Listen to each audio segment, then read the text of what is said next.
تمت المهمة بنجاح يا جماعة الموضوع مرعب.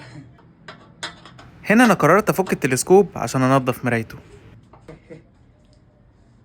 كمل لاخر الفيديو عشان النتيجة هتبهرك. واو يا سلام.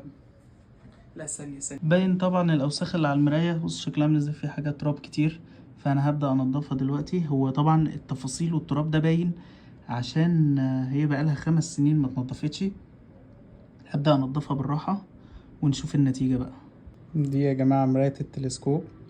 طبعا انا لو قلت لكم قد ايه الالوان وشكلها والتفاصيل اللي بتطلع من الوش فيها مش طبيعية، لان المراية دي اصلا مفيش ازاز بينك وبينها، لا هي المراية نفسها هي الفضة اللي فيها، هي كل التفاصيل بتاعتها.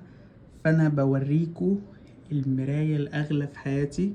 دايما كده المرايات ما بتتنضفش باي حاجة زي كده، ملهاش جلانس ملهاش حاجة، تتغسل بمية بس. يعني هنطلق مية بس، مية معدنية عليها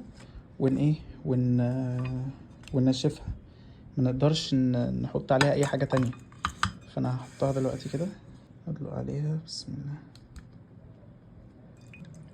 بعد كده نبدأ نمسح ننضف ننشف بقى.